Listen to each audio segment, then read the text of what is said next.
Hello ನಮಸ್ಕಾರ ಸ್ನೇಹಿತರು, ಏನಾಗ್ತದೆ ಇಲ್ಲಿ? ಹಾಗಿದ್ರೆ ಲಕ್ಷ್ಮಿನ ಕಿಡ್ನಾಪ್ ಮಾಡಿದ್ಯಾರು?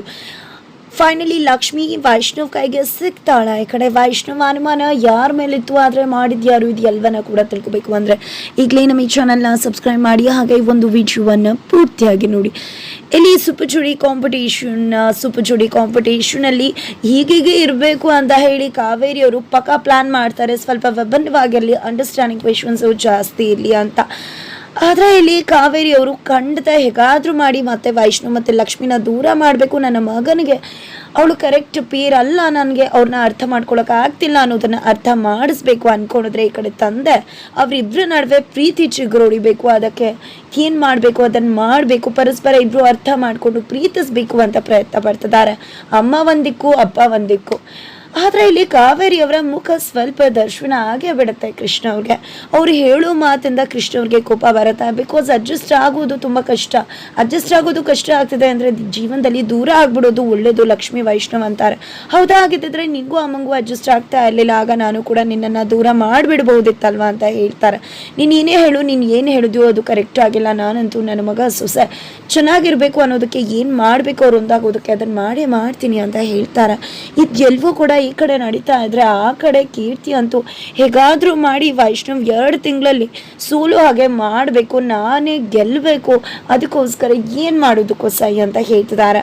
ನಂತರ ಈ ಕಡೆ ಸೂಪರ್ ಜೋಡಿ ಕಾಂಪಿಟೇಷನ್ಗೆ ಹೊರಡಬೇಕು. ಅಷ್ಟರಲ್ಲಿ ಈ ಕಡೆ ಮನೆಗೆ ಒಂದು ಬೊಕ್ಕೆ ಮತ್ತು ಲೆಟರ್ ಬರುತ್ತೆ. ಆ ಒಂದು ಬೊಕ್ಕೆ ಲೆಟರ್ ಬಂದಿರೋದು ಸೂಪರ್ ಜೋಡಿ ಕಾಂಪಿಟೇಷನಿಂದ. ಈ ಕಡೆ ಲಕ್ಷ್ಮಿ ರಿಸೀವ್ ಮಾಡ್ತಿದ್ದಾಗ ಲೆಟರ್ನ ಓದ್ತಾಳೆ. ನೋಡಿ, ಸೂಪರ್ ಜೋಡಿ ಕಾಂಪಿಟೇಷನ್ನ ಮೊದಲ ಹಂತ ಮನೆಯಿಂದನೇ ಶುರುವಾಗುತ್ತೆ. ಕಪಲ್ಸ್ ಇಬ್ಬರು ಕೂಡ ಜೊತೆಯಾಗಿ ಬರೋಂಗಿಲ್ಲ. ಗಂಡ ಹೆಂಡತಿ ಇಬ್ಬರು ಕೂಡ ಸಪ್ರೇಟಾಗಿ ಬರಬೇಕು.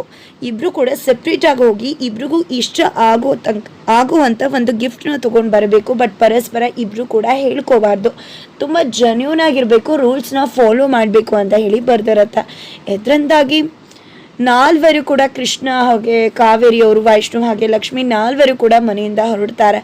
ಆದರೆ ಇಲ್ಲಿ ವೈಷ್ಣವ್ ಮಾತ್ರ ಬನ್ನಿ ಕಾರಿಗೆ ಕರ್ಕೊಂಡು ಹೋಗ್ತೀನಿ ಅಂತಿದ್ರೆ, ಏನಿದು ಪುಟ್ಟ, ಅವ್ರು ಬರ್ತಿದಾರಲ್ವ ಕ್ಲಿಯರ್ ಆಗಿ ಸಪ್ರೇಟ್ ಆಗಿ ಹೋಗಬೇಕು ಅಂತ, ನೀನೇನಿದು ಮಾತಾಡ್ಕೊಂಡು ತಂದ್ಬಿಡೋಣ ಅಂತಾನ ಅಂದಾಗ, ಇಲ್ಲ ಅಮ್ಮ ದೇವಸ್ಥಾನ ಹತ್ರನೇ ಹೋಗ್ತಿದ್ರಲ್ವ, ಹಾಗಾಗಿ ಕಾರಲ್ಲಿ ಬಿಡೋಣ ಅಂತ ಹೇಳ್ತಿದ್ದಾಗೆ ಈ ಕಡೆ ಲಕ್ಷ್ಮಿ, ಅಯ್ಯೋ ಅತ್ತ ನೀವೇನು ಯೋಚನೆ ಮಾಡಬೇಡಿ, ನಾವಂತೂ ರೂಲ್ಸ್ನ ಫಾಲೋ ಮಾಡ್ತೀವಿ, ಯಾವುದೇ ಕಾರಣಕ್ಕೂ ಕೂಡ ರೂಲ್ಸ್ನ ಬ್ರೇಕ್ ಮಾಡೋದಿಲ್ಲ ಅಂತ ಹೇಳ್ತಾಳೆ. ನಂತರ ಈ ಕಡೆ ಲಕ್ಷ್ಮಿ ನಡ್ಕೊಂಡು ಹೋಗ್ತಿದ್ರೆ, ಈ ಕಡೆ ಕಾವೇರಿಯವರು, ವೈಷ್ಣವ ಹಾಗೆ ಕೃಷ್ಣ ಎಲ್ಲರೂ ಕೂಡ ಕಾರಲ್ಲಿ ಹೋಗ್ತಿದ್ದಾರೆ. ಈ ಕಡೆ ಸುಪ್ರೀತಾ ಅವ್ರಿಗಂತೂ ತುಂಬ ಖುಷಿ ಆಗ್ಬಿಡುತ್ತೆ. ಇಷ್ಟು ದಿನ ಅದೇ ಚೇರು, ಅದೇ ಬಕೆಟು, ಅದೇ ಬಲೂನು, ಇದೇ ಸೂಪರ್ ಜೋಡಿ ಕಾಂಪಿಟೇಷನ್ಸ್ ಗೇಮ್ ಆಗಿತ್ತು. ಖಂಡಿತ ಈಗ ಒಂದು ರೀತಿ ವೆರೈಟಿ ಆಗಿದೆ, ತುಂಬಾ ಚೆನ್ನಾಗಿದೆ ಈ ರೀತಿ ಮಾಡ್ತಿರೋದು, ಮನೆಯಿಂದನೇ ಗೇಮ್ ಶುರು ಮಾಡ್ತಿರೋದು ಅಂತ ಹೇಳ್ತಿದ್ರೆ, ಈ ರೀತಿ ಮಾಡೋದ್ರಿಂದ ನಿಮ್ಮ ಸಾಕು ಮಗಳ, ನಿಮ್ಮ ದತ್ತು ಮಗಳಿಗೆ ತೊಂದರೆ ಆಗೋದು, ಸೋತು ಹೋಗ್ಬಿಡ್ತಾಳೆ. ಯಾಕಂದರೆ ಅಣ್ಣ ಮತ್ತು ಅವಳ ನಡುವೆ ಅಂಡರ್ಸ್ಟ್ಯಾಂಡಿಂಗೇ ಇಲ್ವಲ್ಲ ಅಂತ ವಿಧಿ ಹೇಳ್ತಿದ್ದಾಳೆ.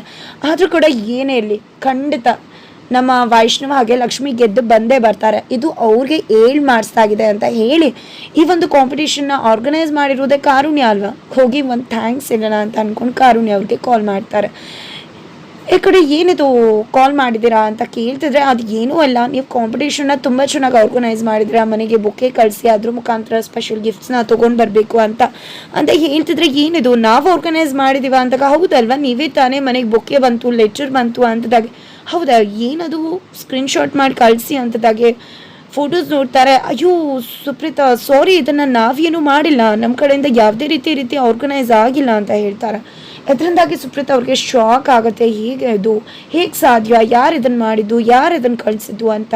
ತಕ್ಷಣ ವೈಷ್ಣವ್ ಬಳೆ ಅಂಗಡಿ ಹತ್ರ ಮುಂದೆ ನಿಂತ್ಕೊಂಡು ಹಸಿರು ಬಳೆಗಳನ್ನ ತುಂಬ ಅಂದರೆ 1 ಡಜನ್ ಅಲ್ಲ 2-3 ಡಜನ್ ತಗೋತಾರೆ. ಯಾಕಂದರೆ ಲಕ್ಷ್ಮಿ ಅವ್ರಿಗೆ ಹಸಿರು ಗಾಜಿನ ಬಳೆಗಳು ಅಂದರೆ ತುಂಬ ಇಷ್ಟ ಅಂತ. ಅಷ್ಟರಲ್ಲಿ ಸುಪ್ರೀತಾ ಅವ್ರು ಕಾಲ್ ಮಾಡಿದ್ರಿಂದ, ಅಯ್ಯೋ ದಯವಿಟ್ಟು ಡಿಸ್ಟರ್ಬ್ ಮಾಡಬೇಡಿ, ಲಕ್ಷ್ಮಿ ಅವ್ರಿಗೆ ಹಸಿರು ಗಾಜಿನ ಬಳೆ ಇಷ್ಟ ಅಂತ, ನಿಜವಾಗ್ಲೂ ಅದನ್ನೇ ತಗೋತಿದ್ದೀನಿ ಅಂತ. ಈ ಕಡೆ ಸುಪ್ರೀತಾ ಅವ್ರು ಮಾತಾಡೋಕೆ ಹೋದರೆ ಮಾತಾಡೋಕ್ಕೆ ಅವಕಾಶ ಕೊಡ್ತಿಲ್ಲ, ದಯವಿಟ್ಟು ಕಾಲ್ ಕಟ್ ಮಾಡಿ ಬ್ಯುಸಿ ಇದ್ದೀನಿ ಅಂತ ಹೇಳ್ತಿದ್ರೆ, ಈ ಕಡೆ ಸುಪ್ರೀತಾ ಅವರು, ದಯವಿಟ್ಟು ವೈಷ್ಣವ್ ನನ್ನ ಮಾತನ್ನು ಪೂರ್ತಿಯಾಗಿ ಕೇಳಿಸ್ಕೊ, ಈ ರೀತಿ ಯಾವುದೇ ಆರ್ಗನೈಸರು ಮಾಡಿಲ್ವಂತೆ ಗೇಮ್ ಶೋನ, ಇದನ್ನು ಯಾರೋ ಬೇರೆಯವ್ರು ಮಾಡಿದ್ದಾರೆ ಅಂತ. ಹಾಗಿದ್ರೆ ಲಕ್ಷ್ಮಿ ಅವ್ರು ಎಲ್ಲಿ ಅಂತ ಶಾಕ್ ಆಗ್ತಾನೆ ವೈಷ್ಣವ್. ತಕ್ಷಣ ಕೈಲಿರೋ ಎಲ್ಲ ಬಳೆಗಳನ್ನ ಚೆಲ್ಬಿಡ್ತಾನೆ. ತಕ್ಷಣ ಓಡೋಗ್ತಾನೆ. ಈ ಕಡೆ ಅತ್ತಿಗೆ ಮತ್ತು ಅಣ್ಣಂಗೂ ಕೂಡ ವಿಷಯ ತಿಳಿಸ್ತಾರೆ. ಎಲ್ಲರೂ ಕೂಡ ಮನೆಗೆ ಓಡಿ ಬರ್ತಾರೆ ವಾಪಸ್ಸು. ಆದರೆ ಇಲ್ಲಿ ವೈಷ್ಣವ್ ಮಾತ್ರ ರೋಡಲ್ಲಿ ಲಕ್ಷ್ಮಿ ಅವರೇ ಅಂತ ಹುಡುಕ್ತಿದ್ದಾನೆ. ಬಟ್ ಲಕ್ಷ್ಮಿ ಎಲ್ಲಂದರೆ ಎಲ್ಲೂ ಕೂಡ ಕಾಣಿಸ್ತಾ ಇಲ್ಲ. ಅಷ್ಟರಲ್ಲಿ ಒಂದು ಬೈಕ್ ಹೋಗುತ್ತೆ. ಬೈಕಿಂದ ಒಂದು ಹೂಗುಚ್ಛ ಹಾಗೆ ಒಂದು ಲೆಟರ್ನ ವೈಷ್ಣವ್ ಮುಖಕ್ಕೆ ಬಿಸಾಡ್ತಾರೆ. ಅದನ್ನು ಓದಿದ್ರೆ ಲಕ್ಷ್ಮಿನ ಹುಡುಕ್ತಿದ್ಯಾ, ಆದರೆ ಇನ್ನು ಮುಂದೆ ಯಾವುದೇ ಕಾರಣಕ್ಕೂ ಲಕ್ಷ್ಮಿ ನಿಂಗೆ ಸಿಗೋದಿಲ್ಲ ಅಂತ ಲೆಟರಲ್ಲಿ ಬರ್ತಿರುತ್ತೆ. ಇದನ್ನು ಓದ್ತಿದ್ದಾಗೆ ಶಾಕ್ ಆಗುತ್ತೆ. ಖಂಡಿತ ಇದನ್ನೆಲ್ಲ ಮಾಡಿದ್ದು ಯಾರಿರ್ಬೋದು ಅಂತ ಅನ್ಕೋತಿದ್ದಾಗೆ ಈ ಕಡೆ ಮನೆಗೆ ಹೋಗಿ ಬರ್ತಿದ್ದಾನೆ. ಆದರೆ ಇಲ್ಲಿ ಲಕ್ಷ್ಮಿ ಎಲ್ಲೂ ಕೂಡ ಕಾಣಿಸ್ತಾ ಇಲ್ಲ. ಈ ಕಡೆ ಮನೆಗೆ ಬರ್ತಿದ್ದಾಗ ಈ ಕಡೆ ಕಾರುಣ್ಯ, ಕೀರ್ತಿ ಎಲ್ಲರೂ ಕೂಡ ಮನೆಗೆ ಬಂದಿದ್ದಾರೆ. ಏನಾಗಿರ್ಬೋದು, ನಮ್ಮ ಆರ್ಗನೈಸಿಂದ ಖಂಡಿತವಾಗಿ ಇದು ಯಾವುದನ್ನು ಕೂಡ ಮಾಡೇ ಇಲ್ಲ ನಾವು ಅಂತ ಹೇಳ್ತಿದ್ದಾರೆ. ಹಾಗಿದ್ರೆ ನಿಮ್ಮ ಆರ್ಗನೈಸಿಂದ ಬಂದಾಗೆ ಬಂತಲ್ಲ, ಲಕ್ಷ್ಮಿ ಮತ್ತು ವೈಷ್ಣವ್ ಕೂಡ ಹೋದ್ರು, ಇನ್ನೂ ಕೂಡ ಅವ್ರು ಬಂದಿಲ್ಲ, ಲಕ್ಷ್ಮಿ ಕೂಡ ಕಾಣಿಸ್ತಿಲ್ಲ, ತುಂಬಾ ಗಾಬರಿ ಆಗ್ತಿದ್ರೆ ಏನಾಗಿರ್ಬೋದು ಅಂತ ಯೋಚನೆ ಮಾಡ್ತಿದ್ದಾರೆ. ಅಷ್ಟರಲ್ಲಿ ವೈಷ್ಣವ್ ಬರ್ತಾನೆ. ಏನಾಗಿರ್ಬೋದು ಅಂದರೆ ಎಲ್ಲ ಈ ಕೀರ್ತಿನೇ ಮಾಡಿರೋದು ಅಂತ ಹೇಳ್ತಿದ್ರೆ ಕೀರ್ತಿ ಮತ್ತು ಕೀರ್ತಿ ಅಮ್ಮ ತುಂಬಾ ಶಾಕ್ ಆಗ್ತಿದ್ದಾರೆ. ಏನು ಮಾತಾಡ್ತಿದ್ದೆ ವೈಷ್ಣವಿನು? ನಾನು ಅಂದಾಗ ಹೌದು ನೀನೇ ಮಾಡಿರೋದು. ಅವತ್ತು ಕೂಡ ಅದನ್ನೇ ಮಾಡಿದೆ ಅಲ್ವಾ, ಅವತ್ತು ಕೂಡ ಅವ್ರನ್ನ ಎಲ್ಲೋ ಕರ್ಕೊಂಡೋಗಿ ಬಿಟ್ಬರೋದು, ನೂಕ್ ಬಿಡೋದು, ಇದೆಲ್ಲ ಕೆಲಸ ಮಾಡಿದ್ಯಲ್ಲ ನೀನು. ಜೊತೆಗೆ ಡೀನುನ ಕರೆಸಿ ಅವಮಾನ ಮಾಡಿದ್ದು ಇದನ್ನು ಕೂಡ ನೀನೇ ಮಾಡಿರ್ತೀಯ. ಎಲ್ಲಿದ್ದಾಳೆ ನನ್ನ ಹೆಂಡತಿ? ಮೊದಲು ಹೇಳು, ನನ್ನ ಹೆಂಡತಿಗೆ ತೊಂದರೆ ಆದರೆ ಖಂಡಿತ ನಿನ್ನನ್ನು ಬಿಡೋದಿಲ್ಲ ಅಂತ ವೈಶ್ ಹೇಳ್ತಿದ್ರೆ ಏನು ಮಾತಾಡ್ತಿದ್ಯಾ ವೈಶ್? ಏನು ಮಾತು ಬರುತ್ತೆ ಅಂತ ಮಾತಾಡ್ತಿದ್ಯಾ? ಅವತ್ತು ಮಾಡಿದ್ದೀನಿ, ತಪ್ಪು ಇಲ್ಲ ಅಂತ ಹೇಳ್ತಿಲ್ಲ. ಅವತ್ತು ಮಾಡಿರೋ ತಪ್ಪಿಗೆ ಇವತ್ತು ಕೂಡ ಗಿಲ್ಟ್ ಫೀಲ್ ಮಾಡ್ಕೊತಿದ್ದೀನಿ. ಮತ್ತೆ ಅದೇ ತಪ್ಪನ್ನು ಮಾಡ್ತೀನಿ ಅಂತ ಹೇಗೆ ಅನ್ಕೊಂಡೆ ನೀನು? ಎಷ್ಟು ಧೈರ್ಯದಿಂದ ಈ ರೀತಿ ಮಾತು ಕೇಳ್ತಿದ್ಯಾ ನೀನು, ಮಾತಾಡ್ತಿದ್ಯಾ ನೀನು? ಇನ್ನೊಮ್ಮೆ ಯಾವತ್ತೇ ಇದ್ರೂ ಈ ರೀತಿ ಮಾತಾಡೋಕ್ಕೂ ಮುನ್ನ ಕರೆಕ್ಟಾಗಿ ಯೋಚನೆ ಮಾಡಿ ಮಾತಾಡು ವೈಶ್. ಅದನ್ನು ಬಿಟ್ಟು ಈ ರೀತಿ ಎಲ್ಲ ಮಾತಾಡೋಕೆ ಬರಬೇಡ. ಮತ್ತೆ ಏನಾದರೂ ಇದೇ ರೀತಿ ಮಾತಾಡಿದ್ರೆ ಖಂಡಿತ ನಾನಂತೂ ಸುಮ್ಮನೆ ಇರೋದಿಲ್ಲ ಅಂತ ಹೇಳ್ತಿದ್ದಾಳೆ ಕೀರ್ತಿ. ಹಾಗಿದ್ರೆ ಇನ್ಯಾರು ಮಾಡಿರೋದು ಅಂತ ಅನ್ಕೊಂಡು ಫುಲ್ ಟೆನ್ಷನ್ ಆಗ್ತಿದ್ದಾನೆ. ಈ ಕಡೆ ಅಣ್ಣ ಬಾ ನೋಡೋಣ, ಅದಕ್ಕೆ ಎಲ್ಲೆಲ್ಲಿ ಹೋಗಿರ್ತಾರೆ, ಖಂಡಿತ ದೇವಸ್ಥಾನದ ಹತ್ರ ಹೋಗಿರ್ತಾರೆ ಹೂ ತಗೊಂಡು ಬರೋದಕ್ಕೆ, ಖಂಡಿತ ಅಲ್ಲಿ ಎಲ್ಲ ಹೋಗೋಣ ಬಾಣ ಅಂತ ಹೇಳಿ ವೈಶಾಗೆ ಅಂಕಿತ್ ಎಲ್ಲ ಕಡೆ ಹುಡ್ಕೋಕೆ ಹೋಗ್ತಿದ್ದಾರೆ. ಆದರೆ ಅಷ್ಟರಲ್ಲಿ ಈ ಕಡೆ ವೈಶ್ಗೆ ಕಾಲ್ ಬರುತ್ತೆ. ಹಲೋ ವೈಷ್ಣು, ಕಾವೇರಿ, ಕಶ್ಯಪ್ ಅಂತ ತಕ್ಷಣ ಗೊತ್ತಾಗ್ಬಿಡುತ್ತೆ ವೈಶ್ಗೆ ಇದು ನಿತಿನ್ ವಾಯ್ಸ್ ಅಂತ. ನಿನ್ಗೆ ಯಾರು ಫೋನ್ ಕೊಟ್ಟಿದ್ದು ಜೈಲಲ್ಲಿ? ಯಾರು ಪರ್ಮಿಷನ್ ಕೊಟ್ಟಿದ್ದು ನಿನಗೆ? ನನಗೆ ಕಾಲ್ ಮಾಡಿದ್ಯಾ ನೀನು ಅಂತ ಕೇಳ್ತಿದ್ರೆ, ಇನ್ನೂ ನೀನು ನಾನು ಜೈಲಲ್ಲಿದ್ದೀನಿ ಅಂತ ಅನ್ಕೊಂಡಿದ್ಯಾ? ಯಾರಿರೋದು ಜೈಲಲ್ಲಿ? ಆಲ್ರೆಡಿ ಆಚೆ ಬಂದಾಯಿತು, ನಾನು ಆಚೆ ಇದ್ದೀನಿ ಅಂತದಾಗ ಈ ಕಡೆ ವೈಷ್ಣವ್ಗೆ ಒಂದು ಥಾಟ್ ಬಂದ್ಬಿಡುತ್ತೆ, ಹಾಗಿದ್ರೆ ಇವನೇ ಲಕ್ಷ್ಮಿ ಅವನ ಡಂಪ್ ಮಾಡಿರೋದು ಅಂತ. ತಕ್ಷಣ ಕಾರ್ನ ಟರ್ನ್ ಮಾಡ್ತಾನೆ. ಹಾಗೆ ನಿತಿನ್ ಮನೆಗೆ ಹೋಗ್ತಾನೆ. ನಿತಿನ್ ಮನೆಗೆ ಹೋಗಿದ್ದ ಫುಲ್ ಸಿಟ್ಟಲ್ಲಿ ಹೋಗ್ತಿದ್ದಾನೆ. ನಿತಿನ್ ಬರ್ತಿದ್ದಾಗೆ ಎಲ್ಲಿ ನಾನು ಹೆಂಡ್ತಿ ಎಲ್ಲಿ ಬಚ್ಚಿಟ್ಟಿದ್ಯಾ ನೀನು ಅಂತ ಕೇಳ್ತಿದ್ರೆ, ಏನು ಮಾತಾಡ್ತಿದ್ಯಾ ವೈಷ್ಣವ್? ನಾನು ಯಾಕೆ ನಿನ್ನ ಹೆಂಡ್ತಿನ ಬಚ್ಚಿಡ್ಲಿ ಅಂತ ಹೇಳ್ತಿದ್ರೆ, ಇಲ್ಲ ಸುಳ್ಳೇ ಹೇಳ್ಬೇಡ, ಹೇಳು ನನ್ನ ಹೆಂಡ್ತಿನ ಎಲ್ಲಿ ಬಚ್ಚಿಟ್ಟಿದ್ಯಾ? ನನ್ನ ಹೆಂಡ್ತಿಗೆ ಏನಾದರೂ ತೊಂದರೆ ಆದರೆ ಖಂಡಿತ ನಿನ್ನ ಬಿಡೋದಿಲ್ಲ ಅಂತ. ಬೇಕಾದರೆ ಎಲ್ಲರೂ ಹುಡ್ಕೊಪ್ಪ, ನಾನೇನಾದರೂ ಬಚ್ಚಿಟ್ಟಿದ್ರೆ ಅಂತ ಹೇಳ್ತಿದ್ದಾಗೆ ಅಂಕಿತ್ ಮತ್ತು ವೈಷ್ಣವ್ ಇಡೀ ಮನೆ ಹುಡ್ಕಾಡ್ತಾರೆ. ಬಟ್ ಕಾಣಿಸೋದೇ ಇಲ್ಲ. ಸಿಕ್ಕಿದ್ಲ ನೀನು ಹೆಂಡ್ತಿ? ಸುಮ್ಮನೆ ವಿನಾಕಾರಣ ಬರೋದು, ಕುತ್ತಿಗೆ ಪಟ್ಟಿ ಇಟ್ಕೊಳ್ಳೋದೆಲ್ಲ ಅಲ್ಲ, ಕರೆಕ್ಟಾಗಿ ನೋಡ್ಬಿಟ್ಟು ಮಾತಾಡಬೇಕು ಅಂತಾರೆ. ನನ್ನ ಹೆಂಡ್ತಿಗೆ ಏನಾದರೂ ಹೆಚ್ಚು ಕಡಿಮೆ ಆದರೆ ನಿನ್ನಿಂದಾನೆ ಅಂತ ಗೊತ್ತಾದರೆ ಖಂಡಿತ ನಾನಂತೂ ನಿನ್ನ ಸುಮ್ಮನೆ ಬಿಡೋದಿಲ್ಲ ಅಂತ ಹೇಳ್ತಿದ್ದಾರೆ ನಿತಿನ್.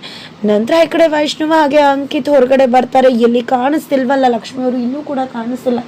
ಹಾಗಿದ್ರೆ ಎಲ್ಲಿ ಹೋಗಿರ್ಬೋದು ಅಂತ ಅನ್ಕೋತಿದ್ರೆ ಆ ಕಡೆ ನಿತಿನ್ ವೈಷ್ಣವ ಈ ಕಡೆ ಬರ್ತಿದ್ದಾಗೆ ಟೆರೆಸ್ ಮೇಲೆ ಹೋಗ್ತಾನೆ. ಅಲ್ಲಿ ಒಂದು ಚೆಂಡು ಮಲ್ಲಿಗೆ ಹೂವಿನ ರಾಶಿ ಬಿದ್ದಿರುತ್ತೆ. ಅಲ್ಲಿ ಹಾರನ ತೆಗಿತಾನೆ ಲಕ್ಷ್ಮಿ ಕಾಣಿಸ್ಕೊತಿದ್ದಾಳೆ. ಲಕ್ಷ್ಮಿನ ನೋಡ್ತಿದ್ದಾಗೆ ಈ ಕಡೆ ನಗ್ತಿದ್ದಾನೆ. ನಿತಿನ್ ಕೆಟ್ಟ ನಗುನ ಬೀರ್ತಿದ್ದಾನೆ. ಆದರೆ ಇಲ್ಲಿ ಲಕ್ಷ್ಮಿಗೆ ಪ್ರಜ್ಞೆನೇ ಇಲ್ಲ, ಫುಲ್ ಪ್ರಜ್ಞೆ ತಪ್ಪು ಹೋಗಿದ್ದಾಳೆ. ಹಾಗಿದ್ರೆ ಲಕ್ಷ್ಮಿಯಲ್ಲಿ ಇರೋ ಸತ್ಯ ವೈಷ್ಣವ್ಗೆ ಗೊತ್ತಾಗ್ಬಿಡತ್ತಾ? ವೈಷ್ಣವ್ ಮನೇನ ತಿರ್ಕೊಂಡು ಬಂದಿದ್ದಾನೆ. ಒಮ್ಮೆ ಗ್ಲಾನ್ಸ್ ಮಾಡಿದ್ರೆ ಆ ಒಂದು ಹೂವಿನ ರಾಶಿಯಲ್ಲಿ ಇರಬಹುದು ಅನ್ನೋ ಅನುಮಾನ ಬಂದು ಮತ್ತೆ ವಾಪಸ್ ಬರ್ತಾನ. ತನ್ನ ಲಕ್ಷ್ಮಿನ ನೋಡ್ತಾನ, ನಿತಿನ್ ಜೊತೆ ಫೈಟ್ ಮಾಡ್ತಾನ, ಲಕ್ಷ್ಮಿನ ಬಿಡಿಸ್ಕೊಂಡು ಹೋಗ್ತಾನ. ಏನೆಲ್ಲ ಆಗಬಹುದು ಇದು ಎಲ್ಲವನ್ನ ಕೂಡ ತಿಳ್ಕೊಬೇಕು ಅಂದರೆ ಈಗಲೇ ನಮ್ಮ ಚಾನಲ್ನ ಸಬ್ಸ್ಕ್ರೈಬ್ ಮಾಡಿ ಮುಂದಿನ ವಿಡಿಯೋಗೋಸ್ಕರ ವೇಟ್ ಮಾಡೋದನ್ನು ಮರಿಬೇಡಿ.